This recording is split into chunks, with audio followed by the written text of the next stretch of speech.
A very good morning to all of you. Today we are going to continue our next topic, that is functions of kidney. So in previous lecture हमने देखा था कि kidney के functions क्या क्या होते हैं. So आज हम उसको in detail में देखेंगे. So सबसे पहले functions क्या होता है किडनी का कि वो waste product को remove करती है in the form of urine. Then फिर उसके बाद वो मीन्स यूरिन का फॉर्मेशन करती है. देन फिर उसके बाद वाटर एंड इलेक्ट्रोलाइट बैलेंस को मेंटेन करके रखती है. देन फिर वो ब्लड प्रेशर को भी मीन्स रेगुलेट करती है. ओके, सो ये फंक्शंस है किडनी के. सो बेसिकली जो किडनी है उसका मीन्स जो फंक्शनल यूनिट है वो उसको हम बोलते हैं नेफ्रॉन. सो नेफ्रॉन ये मीन्स यूरिन प्रोड्यूसिंग फंक्शनली और स्ट्रक्चरली यूनिट है किडनी की, जो कि मीन्स कॉर्टेक्स और मेडुला के अंदर प्रेजेंट होता है. जैसे कि आप यहाँ पर देख रहे होंगे कि ये कॉर्टेक्स है और ये मेडुला. ओके, सो जो भी नेफ्रॉन्स होते हैं वो यहाँ पर प्रेजेंट होते हैं. मीन्स कॉर्टेक्स के अंदर जो उसका मीन्स अपर पार्ट्स होता है, जैसे कि ये वाला रीजन. ओके, ये होता है कॉर्टेक्स के अंदर और ये वाला रीजन जो होता है वो होता है मेडुला के अंदर. ओके, यहाँ पर सो जो भी मीन्स नेफ्रॉन्स होते हैं उनकी जो लेंथ होती है वो 35 to 55 mm की होती है. बट किडनी के अंदर टोटल मीन्स फंक्शनल यूनिट जिसको हम बोलते हैं नेफ्रॉन, वो कितने होते हैं 1 to 2 मिलियन टोटल एक किडनी के अंदर नेफ्रॉन्स होते हैं. ओके, जिसके अंदर नेफ्रॉन्स होते हैं. ओके, ये वाले. देन फिर स्मॉलर नंबर के अंदर जो कलेक्टिंग डक्ट है ओके वो होती है, जो कि मीन्स हमारे मेडुला के अंदर आके वो मीन्स मर्ज हो जाती है. ओके, ये देन फिर बहुत सारे उसको मीन्स नेफ्रॉन उसको कनेक्ट होते हैं और ये सब जिसको हम बोलते हैं कलेक्टिंग ट्यूब्यूल या फिर उसको डक्ट हम बोलते हैं, तो वो यहाँ पर आपके मीन्स मेडुला के अंदर आके वो मर्ज हो जाती है. ओके, सो नेफ्रॉन मीन्स टोटली मीन्स उसको दो पार्ट में डिवाइड किया गया है. पहला होता है रीनल कॉर्पल्स. ओके, जो ऊपर वाला पार्ट है उसको हम बोलते हैं रीनल कॉर्पल्स. ओके, और जो नीचे वाला पार्ट है उसको हम बोलते हैं रीनल ट्यूब्यूल. ओके, सो रीनल कॉर्पल्स में आपके ग्लोमेरुलस आता है. देन फिर उसके बाद ये आता है आपका बोमेन कैप्सूल. ओके, देन फिर उसके बाद नेफ्रॉन.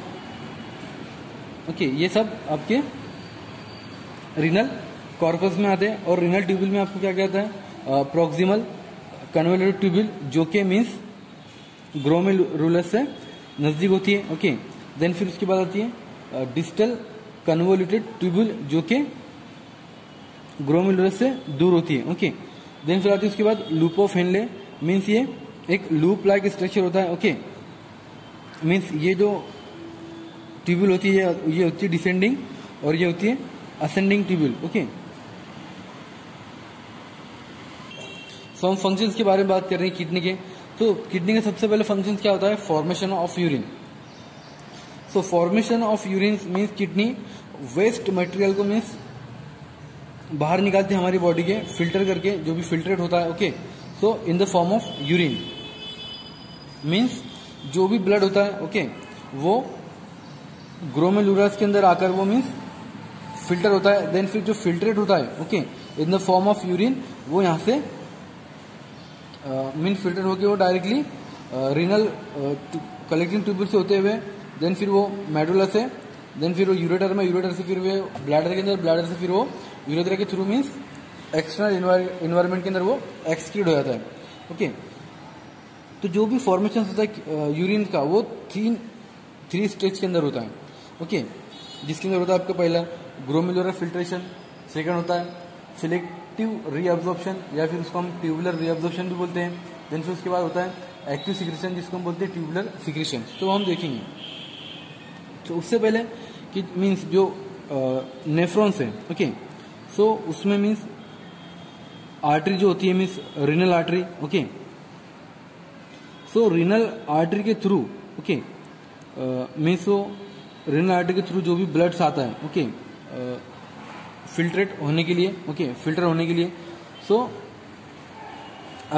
रीनल आर्टरी के थ्रू मीन्स अफेरेंट जो आर्टरियल है, ओके, उसके थ्रू मीन्स वो बोमेंस कैप्सूल के अंदर, ओके, ब्लड आता है यहाँ पे, देन फिर यहाँ पे फिल्टर होता है जिसको हम बोलते हैं फिल्ट्रेशन मेम्ब्रेन। फिल्ट्रेशन मेम्ब्रेन के थ्रू वो यहाँ पे फिल्टर होता है, ओके। सो देन फिर वो इफेरेंट आर्टरियल के थ्रू फिल्ट्रेट ब्लड मीन्स ये जो आर्टरीज है मीन्स जिसको हम बोलते हैं पेरीट्यूबुलर कैपिलरीज के अंदर वो मीन्स आगे फ्लो हो जाता है, देन फिर उसके बाद वो रीनल वेन के अंदर आता है, देन फिर रीनल वेन से में वो सुपीरियर वेना क्या में वो चला जाता है, ओके। तो एक बात याद रखिएगा आपके मीन्स जो भी मीन्स ब्लड आता है, ओके, रीनल आर्टरी से वो एफेरेंट आर्टरियोल से बोमेंस कैप्सूल में आता है, देन फिर इफेरेंट आर्टरियोल से वो फिल्टर मीन्स यहाँ से फिल्टर होके वो फर्दर मीन्स आगे डिवाइड होता है वो, ओके। ये बात याद रखेंगे यहाँ पे जो एफेरेंट है ये ब्लड को लाती है, ओके, बोमेंस कैप्सूल में, देन फिर वो कैप्सूल के अंदर फिल्टर होता है, ओके, ग्लोमेरुलस के अंदर जिसको हम बोलते हैं, देन फिर इफेरेंट ए एंड ई का फर्क है यहाँ पे, ओके, देन फिर इफेरेंट आर्टरियल फिल्ट्रेट ब्लड को यहाँ से लेकर जाती है, ओके। सो यहाँ पर भी मीन्स ग्लोमेरुलर फिल्ट्रेशन की वही देखिए कि जो एफेरेंट आर्टरियल्स है वो ब्लड को कैरी करती है टू द ग्लोमेरुलस, ओके। जो ग्लोमेरुलस है आपका, तो जो एफेरेंट आर्टरी है, ओके, मीन्स रीनल आर्टरी से ब्लड आ रहा है एफेरेंट आर्टरी के थ्रू ग्लोमेरुलस के अंदर, देन फिर वहां से the efferent arteriole the blood away from glomerulus, then फिर जो इफेरेंट आर्टरी है वो फिल्ट्रेट ब्लड को, ओके, वो कहाँ से मीन्स इफेरेंट आर्टरियोल के थ्रू वो उसको पास करती है। सो यहाँ पर मीन्स ये जो है बोमेंस कैप्सूल हम जिसको बोलते हैं, यहाँ पर हमारा जो ब्लड है वो फिल्टर होता है, देन फिर जो भी वेस्ट प्रोडक्ट होता है इन द फॉर्म ऑफ यूरिन वो यहाँ से निकलता है। तो जो ग्लोमेरुलस है ये क्या है मीन्स एक नेटवर्क है, एक टीनी आर्टरियोल्स का मीन्स आर्टरियोल्स कैपिलरीज का ये एक नेटवर्क है जिसको हम बोलते हैं ग्लोमेरुलस। देन फिर नेक्स्ट आता है बोमेंस कैप्सूल जिसको हम बोलते हैं ग्लोमेरुलर कैप्सूल। तो ये मीन्स एक मीन्स इसके अंदर जो नेफ्रॉन्स है, नेफ्रॉन इज क्लोज्ड, यहाँ पर नेफ्रॉन क्लोज होता है one and two form an expanded cup shape structure. तो जो भी नेफ्रॉन यहाँ पे क्लोज होता है, ओके, यहाँ पर और ये मीन्स एक कप शेप का स्ट्रक्चर होता है जिसको हम बोलते हैं बोमेंस कैप्सूल। सो यहाँ पे मीन्स फिल्ट्रेशन मेम्ब्रेन होती है, जिससे कि आप यहाँ पर देखेंगे, ओके, जैसे ये बोमेंस कैप्सूल है, ओके। सो यहाँ पर ओके, तो मीन्स ये बोमेंस कैप्सूल के अंदर यहाँ पर मीन्स जो ब्लड है हमारा वो फिल्टर होता है, देन फिर वो ये जो है कैपिलरी, ओके, इसके थ्रू मीन्स जो भी यूरिन्स है ये वेस्ट प्रोडक्ट को यहाँ से फिर वो फर्दर आगे प्रोसीड होता है। देन इसमें हमने इतना तो देखे कि मीन्स रीनल कॉर्पल्स जिसको हम इसको बोलते हैं रीनल कॉर्पल्स जो कॉर्टेक्स में होते हैं और मेडुला के अंदर रीनल ट्यूबुल्स जो होते हैं हमारे, ओके।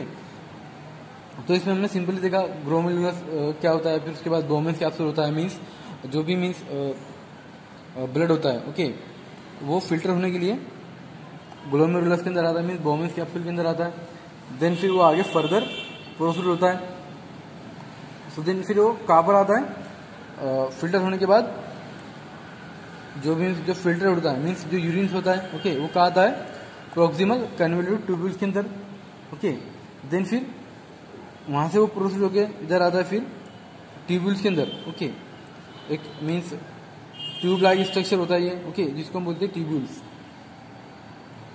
मीन्स जिसको हम बोलते हैं लूप ऑफ हेनले, ये होता है स्ट्रक्चर, जिसके अंदर मीन्स डिसेंडिंग ट्यूब होती है और एक असेंडिंग होती है, ओके। देन फिर यहाँ से ब्लड जो मीन्स जो यूरिन है वो फर्दर आगे प्रोसीड होता है डिस्टल कन्वोल्यूटिव ट्यूब्यूल में, देन फिर वो आगे मीन्स कलेक्टिंग ट्यूबुल के अंदर आता है, देन फिर वहां से वो यूरेटर के अंदर मीन्स पेल्विस के अंदर आता है, देन फिर पेल्विस से यूरेटर के अंदर, यूरेटर से फिर वो यूरिनरी ब्लैडर के अंदर, देन फिर यूरेटर से फिर होते वो एक्सटर्नल इन्वायरमेंट के अंदर वो एक्सक्रीट हो जाता है। ओके, तो ये नॉर्मल फंक्शन है किडनी का। तो ग्लोमेरुलर फिल्ट्रेशन के अंदर सिर्फ इतना होता है। सो एवरी मिनट मीन्स हर मिनट में means 1 litre blood containing 500 ml plasma ये फ्लो होता है हमारे पूरे ग्लोमेरुला के अंदर। ओके, देन फिर उसके अंदर जो 100 ml है मीन्स अबाउट 10% ये फिल्टर होता है। Okay, this term as glomerular filtration. So 1 minute के अंदर मीन्स कम से कम 1 लीटर जो ब्लड कंटेनिंग प्लाज्मा है, ओके, मीन्स 1 लीटर के अंदर 500 ml प्लाज्मा, ओके, ये फ्लो होता है मीन्स फिल्ट्रेशन के लिए। ओके, 1 मिनट के अंदर।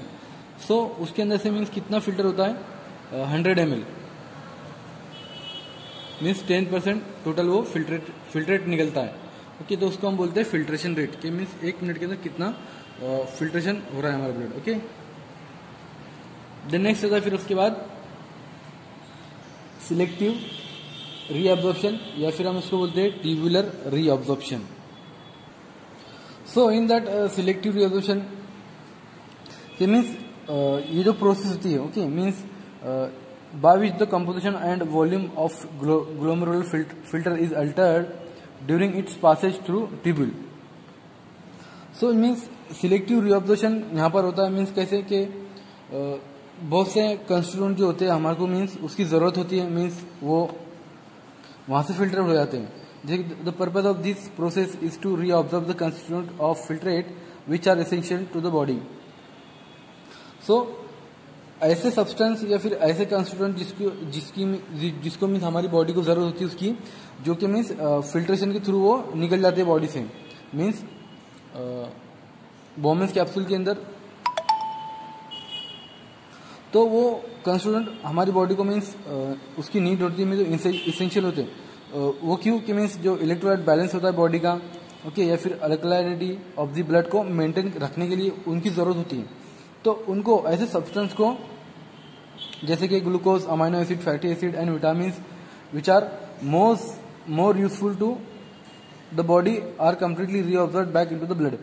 सो ये रिटर्न एब्जॉर्ब हो जाते हैं, जिसको हम बोलते हैं सिलेक्टिव रीअब्जॉर्प्शन, मीन्स ब्लड में ये रिटर्न एब्जॉर्ब हो जाते हैं। ओके, देन फिर this substances are describe high threshold substance. Some substances, example water and mineral salt, are reabsorbed in varying amounts according to the physiological needs of the body.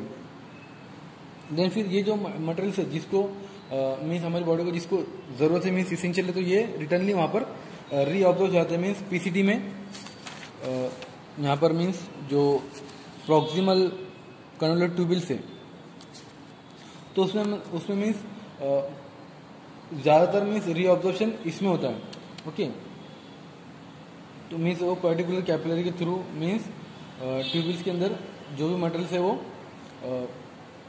इसमें means ये PCT के अंदर माइक्रोविला होते हैं, उसके अंदर वो रीअब्जॉर्ब हो जाते हैं। देन फिर जो वेस्ट प्रोडक्ट्स होते हैं in the form of urea and uric acid, ये in the form of urine ये वहाँ से निकल जाते हैं, ओके, रिमूव हो जाते हैं। देन नेक्स्ट आता है फिर ट्यूबुलर सिक्रीशन या फिर हम उसको बोलते हैं एक्टिव सिक्रीशन। तो इसके अंदर क्या होता है कि बहुत सारे सब्सटेंस जिसकी हमको रिक्वायर नहीं होती, जैसे कि फॉरेन मटेरियल और ऐसे सब्सटेंस जिसकी हमको रिक्वायर नहीं होती, जैसे कि ड्रग। ओके, बहुत सारे ड्रग्स हम लेते तो उसकी बॉडी की जरूरत नहीं होती, मीन्स वो फिल्ट्रेट होके मीन्स फिल्ट्रेट आउट होके इन द फॉर्म ऑफ यूरिन के अंदर मीन्स वो फिल्टर होके वो ब्लड से मीन्स वो निकल जाते हैं, ओके, रिमूव हो जाते हैं। मीन्स वो पर्टिकुलर कैपिलरीज के थ्रू ट्यूबुल्स के अंदर वहाँ से वो फिल्टर आउट हो जाते हैं। जैसे कि यहाँ पर मीन्स यहाँ पर जो इफेरेंट आर्ट्रियोल्स है, ओके, यहाँ पर वो क्लीन ब्लड को लेकर जाती है। ओके, देन फिर उसके बाद वो क्लीन ब्लड में अभी कुछ ना कुछ मीन्स अमाउंट के अंदर जो वेस्ट मटेरियल होता है या फिर ड्रग वगैरह या फिर फॉरेन मटेरियल्स जो होते हैं वो उसके अंदर प्रेजेंट होते हैं, तो वो waste material again means tubules के अंदर पास होता है। ओके, कैसे कि जो इफेरेंट आर्टरी है वो क्लीन ब्लड को ला रही है यहाँ से। ओके, देन फिर यहाँ से जो है वेन, जो रीनल वेन जो है यहाँ पर उसको कनेक्ट है। ओके, तो यहाँ पर वो निकल जाएंगे। देन फिर जो भी मीन्स क्लीन ब्लड है वो वेन्स के थ्रू ओके रीनल वेन के अंदर आके फिर वो सुपेरियर वेन तक के उसको आगे मतलब उसको फर्दर उसको प्रोसीड कर देते हैं। ओके, ये होता है सिंपल ट्यूबुलर सिक्रेशन के अंदर। द नेक्स्ट फंक्शन आता है फिर किडनी का, means water balance. So water constitute about 60 to 70% of adult human body weight. तो टोटल मीन्स जो ह्यूमन बॉडी का जो वेट होता है टोटल मीन्स उसके अंदर वाटर कितना होता है 60 to 70% मीन्स जो ह्यूमन बॉडी है वो वाटर से मिलकर बनी होती है, वाटर से बनी होती है। Okay, it is distributed into the body in 3 main compartments. So water जो है मीन्स 70 या 60% होता है ह्यूमन बॉडी के अंदर, तो वो 3 कंपार्टमेंट्स के अंदर मीन्स वो डिवाइड होता है। जैसे कि ब्लड प्लाज्मा के अंदर 5%, इंटरस्टिशियल फ्लूइड के अंदर 11%, ओके, और इंट्रा सेलुलर फ्लूइड के अंदर वो 40% टोटल मीन्स वो डिवाइड होता है ओके ह्यूमन बॉडी के अंदर। The water is taken into the body through the alimentary canal and small quantity is also produced by metabolic process in the body. तो जब भी मीन्स हम वाटर को पीते हैं ओके, देन फिर जो स्मॉल इसमें मेटाबॉलिक प्रोसेस होती है वाटर के अंदर ओके स्मॉल क्वांटिटी के अंदर, देन फिर क्या होता है कि जो वाटर क्या होता है बॉडी से एक्सक्रीट होता है ओके, देन फिर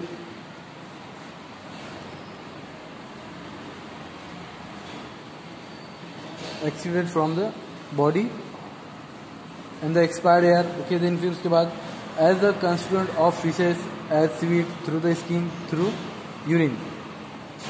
तो वाटर क्या होता है फिशेस के अंदर या फिर स्वीट पसीने के फॉर्म में, फिशेस के फॉर्म में या फिर in the form of urine वो बॉडी से हमारे एक्सक्रीट होता है। The amount of water excreted in expired air and faeces is fairly constant. So जो वाटर होता है मीन्स वो in the form of sweat वो एक्सक्रीट होता है, देन फिर वो बॉडी मीन्स बॉडी टेम्परेचर को मेंटेन भी करता है ओके, मेंटेन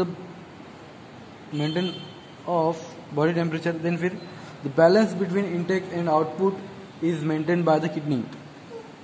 जो भी मीन्स बैलेंस होता है जैसे कि हम जितना अमाउंट ऑफ वाटर पीते हैं देन कितना amount of water means output होता है हमारी बॉडी से, तो वो सब किडनी मेंटेन करती है okay. Normally the fluid output is directly related to the fluid intake. तो जितना भी हम फ्लूइड मीन्स इनटेक करते हो उसके डायरेक्टली मीन्स रिलेटेड होता है मीन्स कि फ्लूइड कितना आउटपुट हो रहा है ओके। तो जितना फ्लूइड आउटपुट हो रहा है जितना बॉडी से निकल रहा है उतना वो डायरेक्टली रिलेटेड होता है फ्लूइड कितना हम उसको इनटेक कर रहे हैं, कितना उसको हम पी रहे हैं, कितना ले रहे हैं okay. Water loss through kidney is rigorously control and varies from 1000 to 1500 ml in 24 hour. तो टोटल मीन्स जो वाटर लॉस होता है हमारी बॉडी से किडनी के थ्रू कितना होता है मीन्स 24 आवर के अंदर वो 1 लीटर से 1.5 लीटर ओके 24 आवर्स के अंदर। This output is maintain control by anti diuretic hormones. तो ये जो आउटपुट है ओके जैसे कि हम वाटर पीते हैं ओके, तो 1 से 1.5 लीटर मीन्स हमको 24 आवर के अंदर हमको यूरिन आता है ओके। सो ये आउटपुट है ये मेनली मीन्स कौन कंट्रोल करता है, जिसको हम बोलते हैं एडीएच, जो कि एंटी डायरेटिक हार्मोन्स होता है। सो ये हार्मोन्स क्या है मीन्स ये प्रोड्यूस करता है एंड रिलीज करता है into the blood bye posterior lobe of the pituitary gland.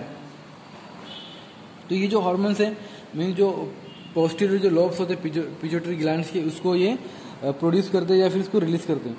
तो जिसकी वजह से क्या होता है कि जो osmotic pressure of blood always maintain constant, जिसकी वजह से जो ब्लड प्रेशर है बॉडी का वो हमेशा मीन्स मेंटेन रहता है और कांस्टेंट रहता है ओके। एनी इंक्रीज और decrease intake of water affect the osmotic pressure of blood. तो अगर हम वाटर का मीन्स अगर इनटेक अगर ज़्यादा कर रहे हैं या फिर उसको बढ़ा रहे, ओके, ज़्यादा पानी पी रहे हैं या फिर उसको डिक्रीज होता है, तो मीन्स वो उसके ब्लड के मीन्स जो ऑस्मोटिक प्रेशर होता है उस पर भी मीन्स वो अफेक्ट करता है.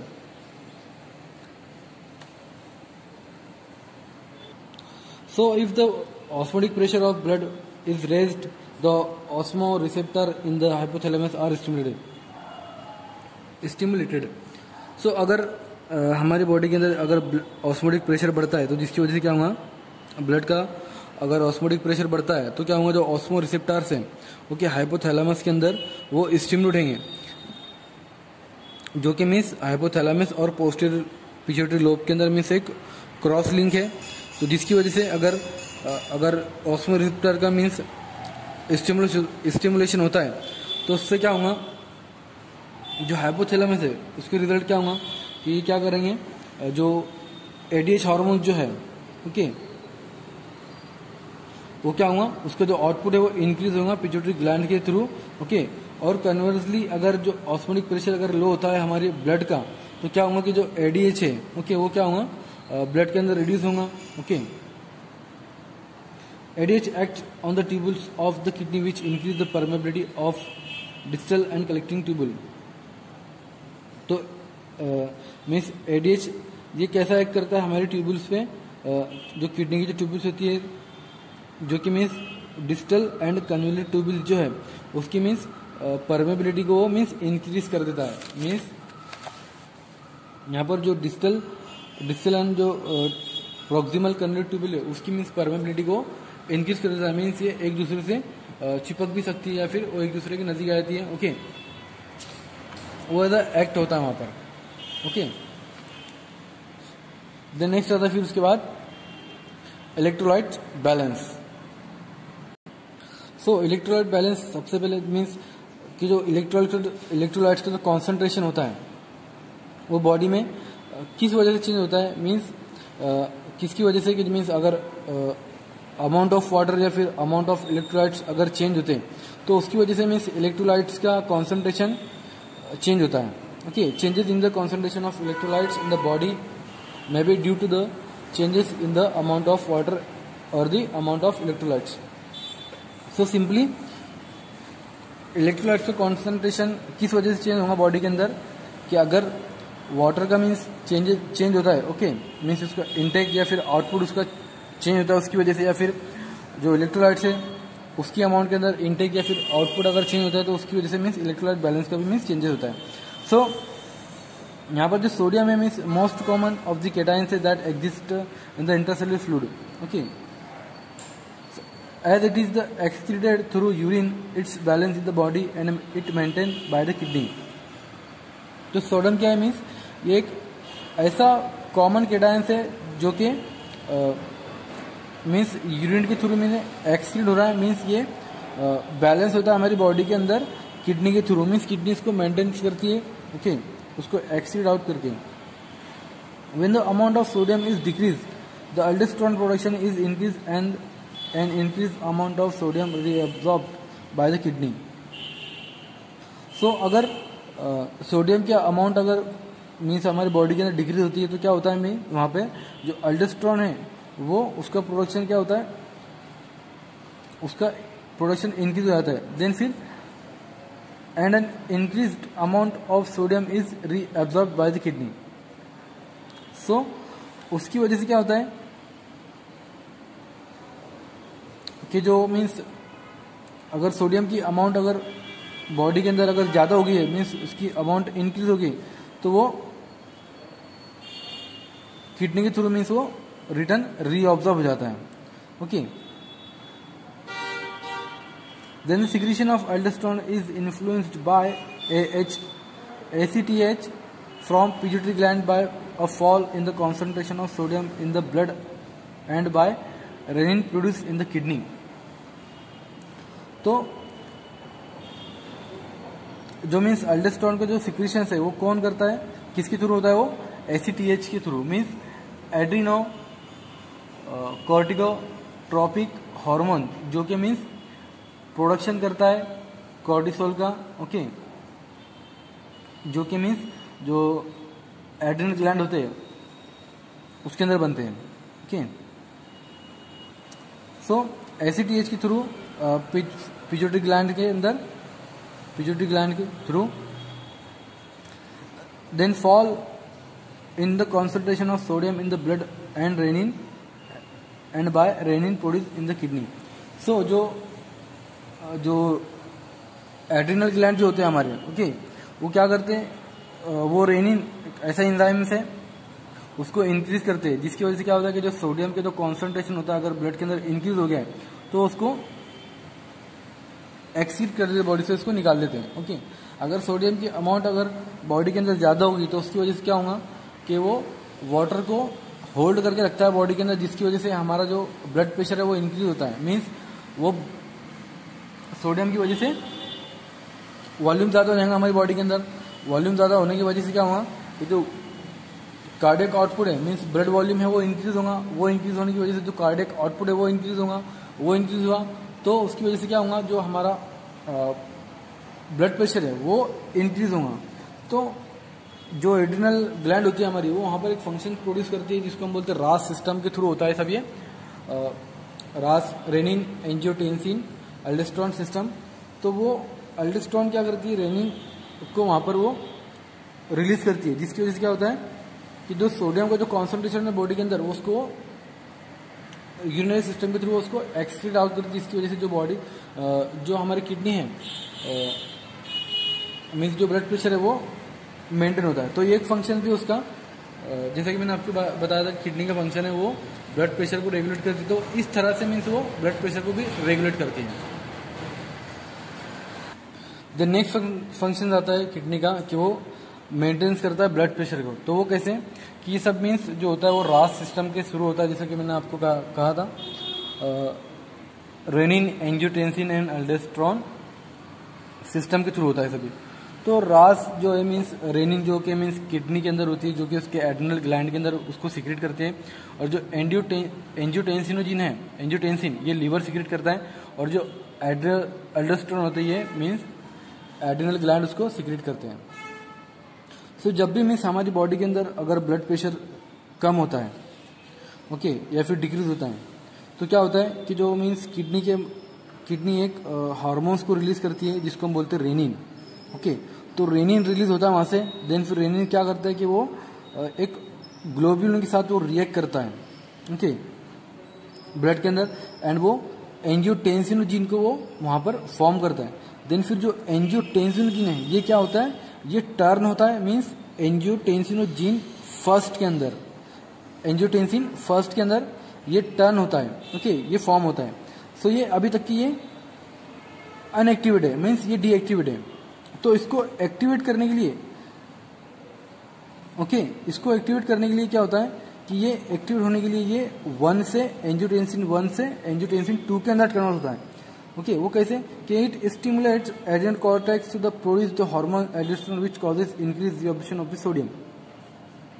देन फिर एंजियोटेंसिन वहाँ पर फॉर्म हुआ तो क्या जो एड्रिनल कॉर्टेक्स है, ओके, वो ऐसा हार्मोन्स को प्रोड्यूस करते हैं एल्डोस्टेरोन को, जो कि जो सोडियम का जो रीअब्जॉर्प्शन है उसको वो इंक्रीज कर देता है। This is followed by the reabsorption of water. तो ये सब किससे होता है, मीन्स वाटर का रीअब्जॉर्प्शन की होने की वजह से। The blood volume increase their by increasing the blood pressure. तो अगर ब्लड प्रेशर इंक्रीज हुआ तो उससे क्या होगा कि ब्लड वॉल्यूम इंक्रीज हुआ तो उससे क्या होगा, ब्लड प्रेशर इंक्रीज होगा। सो जो एंजियोटेंसिन फर्स्ट है वो एंजियोटेंसिन 2 के अंदर कन्वर्ट होगा by the enzyme in the lungs. Okay, so lungs के अंदर एंजाइम होता है, उसके थ्रू वो angiotensin first to angiotensin second के अंदर कन्वर्ट होता है। मीन्स लंग्स के अंदर एक एंजाइम होता है जिसको हम बोलते हैं एंजियोटेंसिन कन्वर्टिंग एंजाइम। सो वो मीन्स जो एंजियोटेंसिन फर्स्ट है ये अभी एक्टिवेट नहीं है, तो इसको एक्टिवेट बनाने के लिए मीन्स उसको वो सेकंड के अंदर कन्वर्ट करता है, जो कि लंग्स के अंदर होता है enzyme ACE, okay, converting enzyme, वो उसको एक्टिवेट करता है। देन फिर जो एंजियोटेंसिन सेकंड है is a powerful vasoconstrictor and increase blood pressure, thus the blood pressure is maintain.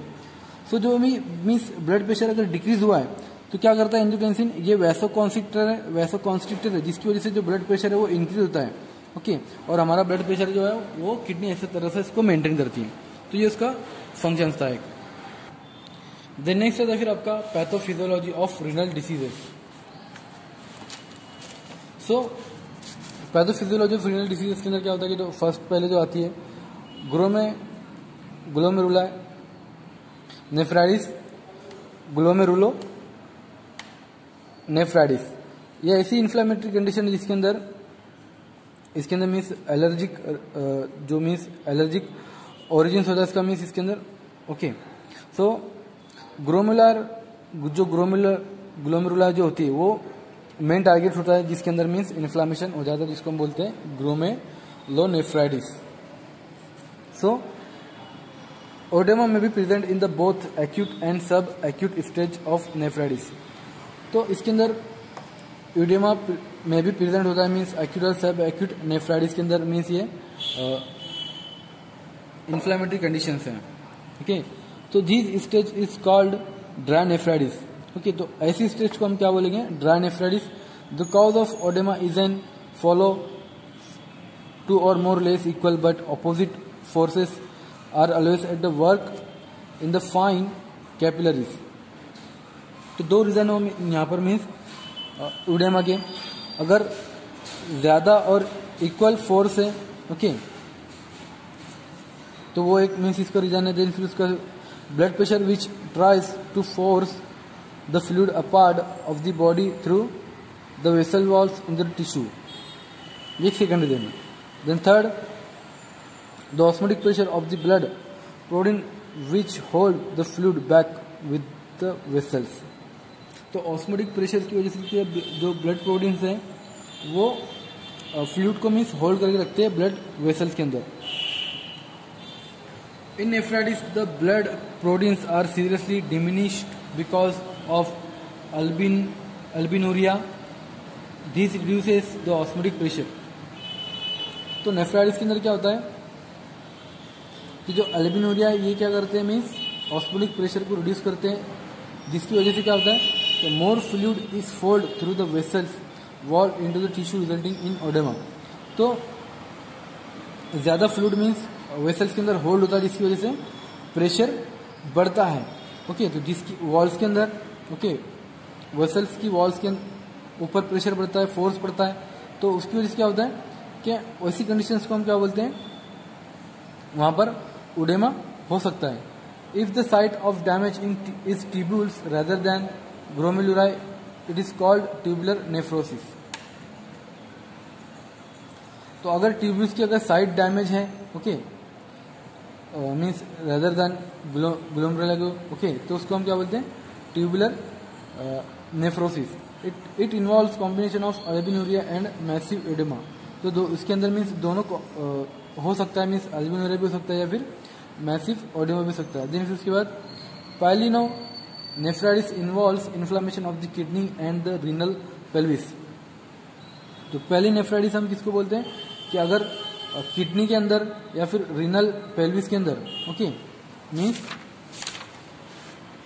यहाँ पर ये किडनी के अंदर या फिर जो रीनल पेल्विस है ओके यहाँ पर अगर किसी तरह का इन्फ्लेमेशन होता है यहाँ पे ओके तो हम उसको बोलते हैं pyelonephritis. The inflammation is primarily of the interstitial tissue. तो ये प्राइमरली मीन्स ये इंटरस्टिशियल टिश्यू के अंदर होता है। The case in the is an infection by pyogenic bacteria particularly E coli, streptococci and staphylococci. So ये जो इन्फेक्शन होता है किसकी वजह से होता है? मीन्स पायरोजेनिक बैक्टीरिया ओके उसकी वजह से होता है। देन फिर ई कोलाई की वजह से होता है, स्ट्रेप्टोकोकाई या फिर स्टेफिलोकोकाई की वजह से होता है। It is one of the most common form of renal diseases. ज़्यादातर इन सब की वजह से मीन्स रीनल डिसीजेस के चांसेस या फिर रीनल डिसऑर्डर के चांसेस बढ़ जाते हैं। In the chronic condition hypertension में भी डेवलप। तो ऐसी कंडीशन के अंदर मीन्स हाइपरटेंशन भी बढ़ता है ओके क्योंकि किडनी प्रॉपरली वर्क नहीं कर पा रही, तो जाहिर सी बात है कि वो उसके अंदर मीन्स ब्लड का वॉल्यूम भी बढ़ सकता है, उसकी वजह से क्या होगा ब्लड प्रेशर बढ़ेगा, जिसकी वजह से इसको हम बोलते हैं hypertension. The hypertension cause by glomerulonephritis और pyelonephritis is called secondary hypertension.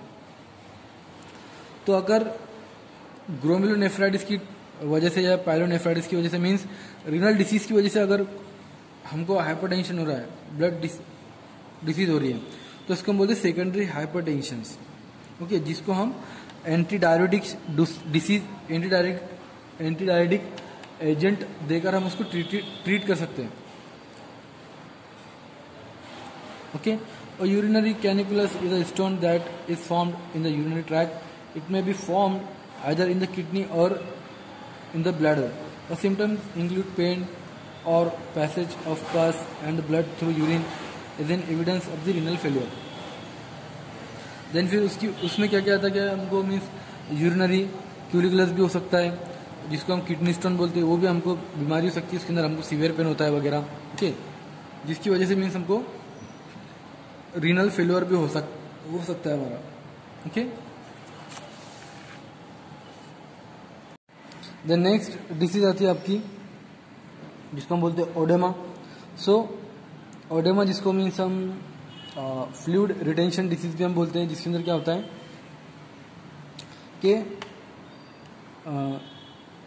This all the cell in the body are bath in the tissue fluid. It serves as a medium of exchange between blood, plasma and the cell. The tissue fluid is derived from plasma of the blood. Okay, as the wall of blood capillaries are thin, some of the fluid passes out into the space between tissue cell. This occurs means of diffusion and by capillary hydrostatic pressure. So इसके अंदर क्या होता है, जिसको हम बोलते हैं fluid retention disease oedema. So blood की जो मीन्स जो कैपिलरी होती है, उसकी जो वॉल्स क्या होती है, वो बहुत थिन होती है। सो इसके अंदर जो फ्लूइड मीन्स रिटेंशन कैसे होता है कि सम जो फ्लूइड होता है वो पास होता है टिश्यू के अंदर, जो टिश्यू सेल के अंदर जो स्पेस होता है, जिसको हम बोलते हैं इंटरस्टिशियल स्पेस के अंदर वो पास होता है। ओके, टिश्यू सेल के अंदर। देन किसकी वजह से, this occur by means of diffusion and by capillary hydrostatic pressure. तो ये कैपिलरी का मीन्स जो हाइड्रोस्टैटिक प्रेशर होता है उसकी वजह से होता है।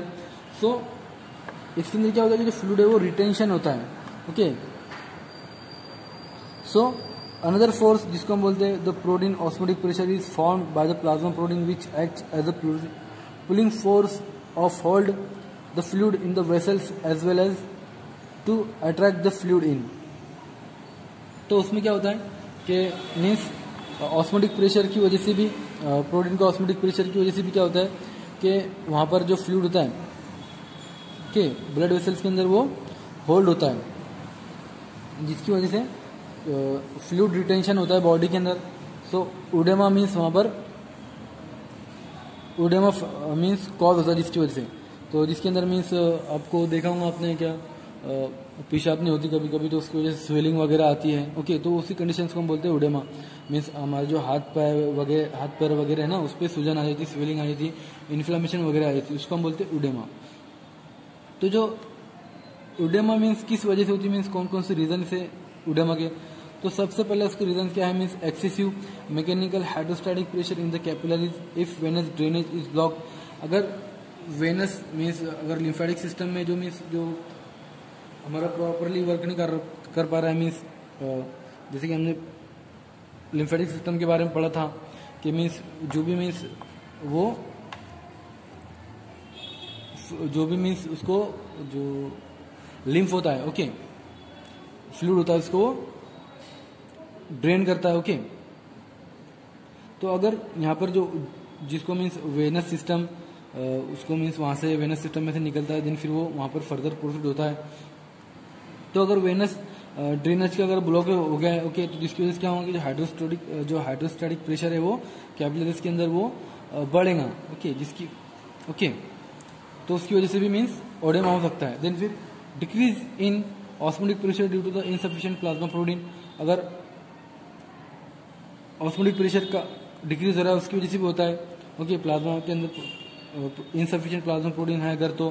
देन फिर ब्लॉकेज ऑफ लिम्फेटिक्स, जैसे कि मैंने लिम्फेटिक सिस्टम के बारे में बताया आपको, तो अगर लिम्फेटिक्स के अंदर किसी तरह का ब्लॉकेज हो रहा है, ओके, मीन्स वो फ्लूइड को ड्रेन नहीं कर पा रहा है, तो क्या होगा कि जो फ्लूइड है वो एक्सेस अमाउंट के अंदर रिटेन होगा बॉडी के अंदर, जिसकी वजह से मीन्स हमको ओडेमा के कॉजेस हो सकती है, चांसेस बढ़ सकते हैं। देन फिर damage to the capillary wall so that the plasma protein leak out into the tissue space and an important factor causing oedema is inability of kidney to exceed sodium. So अगर kidney की means sodium को excrete नहीं कर पा रही है तो वो उसकी वजह से भी मीन्स हमको मीन्स एडेमा के चांसेस बढ़ सकते हैं। The basic treatment of for edema is the administration of diuretics which are the drugs in that increase the quantity of urine production. So edema को ट्रीट करने के लिए हम एंटी डायरेटिक्स, जो भी ट्रीटमेंट डायरेटिक्स हम उसका यूज करते हैं, ओके, जिसके अंदर मीन्स अगर सोडियम चैनल ब्लॉकर हम यहाँ पर देंगे उसको, अगर किडनी उसकी एबिलिटी को एक्सक्रीट नहीं कर पा रही है तो ओके, मीन्स सोडियम को एक्सक्रीट नहीं कर पा रही है तो यहाँ पर हम उसको डायरेटिक्स में सोडियम चैनल ब्लॉकर देंगे उसको यहाँ पर, ओके। तो यहाँ पर हमारा जो है chapter number 9 urinary system and हुआ, ओके।